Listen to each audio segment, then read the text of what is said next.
This week we were to use the Project Muse database and come up with additional information on projects that we may want to work on. And what I thought I would do on this project is, again, look for some background information about the World War II time period. General McLaughlin, when he was over there in Europe flying the B-17, as a lieutenant and a young captain, you wonder, how did those planes get over there? Yes, some of them flew, they would fly them over, the servicemen. Some of them would be shipped over on ships. Others would be flown from the factory to different points in the States where they would head overseas. And while I was doing a search, I kind of did a general search in Project Muse, and I came across this, which wasn't new to me, but it was kind of something in the background I haven't really studied a lot. But it's about the women pilots of World War II and the job that they did and the effort that they put forth, for their part, to help us win World War II. And it was a group of women that started out. They were WAFS, WAFS, and what that stood for was the Women's Auxiliary Ferrying Squadron. And what they would do is a group of women who would fly all sorts of military aircraft from the factory or maybe a place in the States to a place usually along the coast where they would either be loaded on ships or flown across the Atlantic or even Pacific. And that started in September of 1942, and Nancy Love was its first commander. Jacqueline Cochran, she was made director of the flying training. Later in the war, their name would change to WASP, WASP, which stood for the Women Air Force Service Pilots. And it's amazing the job that they did, and they really didn't get a lot of recognition for it, really, until 1977.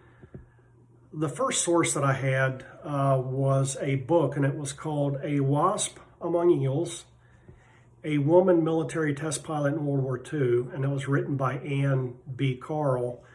She was one of the original women pilots there in the WASP organization, and she eventually worked as a test pilot during World War II, which was basically unheard of at that time.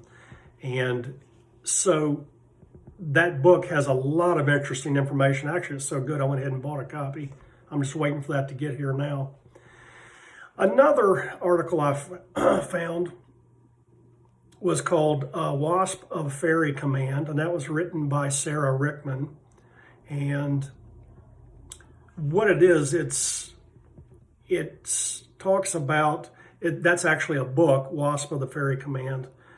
And I went ahead and pulled a chapter out as chapter 15, titled Nancy and Betty Fly the Fortress. And what that was, it was a story of Nancy and Betty, two of the pilots there, Nancy Love, the commander, and they were tasked to fly a B-17 over to Europe. They got as far as Newfoundland, I believe, and they got weathered in and didn't make it. Well, the generals down in D.C. heard about it, and they put a stop to it because it's like, we don't want women flying across the sea until we've studied it more and see what it's all about. Interestingly, one of the reasons why they were flying that overseas is that some of the new B-17 pilots were having a tough time. They just couldn't wrap their mind around what they were doing and how they needed to do it, what their job was. So it's like, hey, let's have some women fly it over, and if they can fly it, certainly these guys can do it. So they came real close to getting that flight across the Atlantic. The WASP pilots, they never left basically the contiguous United States. They did everything within the country, but they came real close to flying overseas, almost made it. It's another book. It's called Nancy Love and the WASP Ferry Pilots of World War II, again, written by Sarah Rickman. and I pulled out a chapter on that. It was chapter 10, and it was titled Killed in Service of Our Country. And they were not in war situations or not in combat, but the jobs were still very dangerous nonetheless. And it was talking about how Nancy Love had to basically, bury one of their pilots. Her name was Fort, last name Fort. And she basically had a mid-air collision with another plane as they were ferrying them across the country and was killed. That was one of the first women pilots that were actually killed in the war in this service. It wasn't the last, unfortunately, but it was a sobering account of what Nancy had to go through. Unlike men over actually in the war zone, in the area of combat, they deal with death on a daily, hourly basis. The women here in the States, they really didn't deal with it that much. Yes, a dangerous job, and they accepted that, but they didn't see it all the time. So it really knocked her for a loop when one of her best friends was killed.